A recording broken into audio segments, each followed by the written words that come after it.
اللہ کے نبی حضرت نوح علیہ السلام بار بار اپنی امت کو اللہ کے پیغام سناتے رہے کہ وہ آپس میں ایک دوسرے پہ ظلم نہ کریں، احساس محبت کو قائم کریں، نسل ذات کے نام پر ایک دوسرے کو تکلیف نہ دیں، رشتوں کی قدر کو مقدم رکھیں۔ تو حضرت نوح کی قوم بار بار آپ کا مذاق اڑانے لگتی، اتنے پتھر مارتی کہ آپ کئی دنوں تک پتھروں میں ڈھکے رہتے، پھر صحتیاب ہوتے، پھر اللہ کے دین کی تبلیغ کرتے، یہاں تک کہ 950 سال گزر چکے۔ بالآخر اللہ کے نبی نوح علیہ السلام نے ہاتھوں کو بلند کر کے اللہ کی دربار میں دعا کی کہ اے اللہ، یہ میری امت کبھی ہدایت نہیں پائے گی، اے پروردگار، یہ تیرے عذاب کا مذاق اڑاتے ہیں، انہیں دکھا کہ تو کیا طاقت رکھتا ہے۔ تو بس اللہ کا حکم نوح علیہ السلام کے لیے آیا کہ اے نوح، ایک کشتی تیار کر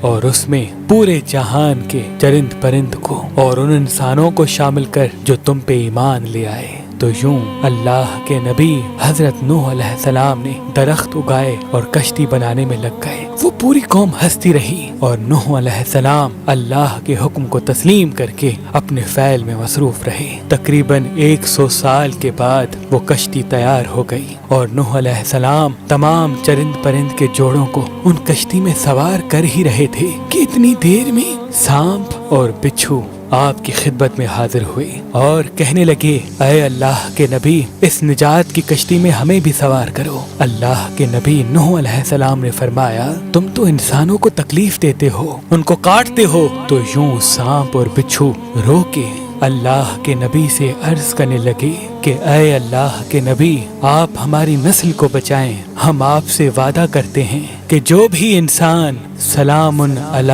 نوح فی العالمین پڑھے گا، ہمیں قسم ہے اپنے وجود کی، اپنے خالق کی، ہم کبھی بھی ان کو تکلیف نہیں دیں گے۔ اس وعدے کے بعد اللہ کے نبی نوح علیہ السلام نے سانپ اور بچھو کے جوڑوں کو بھی کشتی میں سوار کر دیا۔ اس نجات کی کشتی میں جو انسان سوار ہوئے، جو مخلوقات سوار ہوئی، سوائے ان کے سب اللہ کے عذاب کے سبب فی النار ہو گئے۔ طوفان تھمنے کے بعد اللہ کے نبی نوح علیہ السلام نے زمین کو پھر سے آباد کیا، ہر مخلوقات زندگی بسر کرنے لگی، لیکن اس آیت کو کسی بھی حیوان نے آج تک نہیں بھلایا، اور اللہ پاک نے اپنے کتاب کی سورہ صفات میں اس آیت کو محفوظ کر دیا۔ آج بھی جنگل بیابان میں جب بھی کسی سانپ، بچھو یا حیوان کے سامنے جب اس آیت کو پڑھا جاتا ہے کہ سلام علی نوح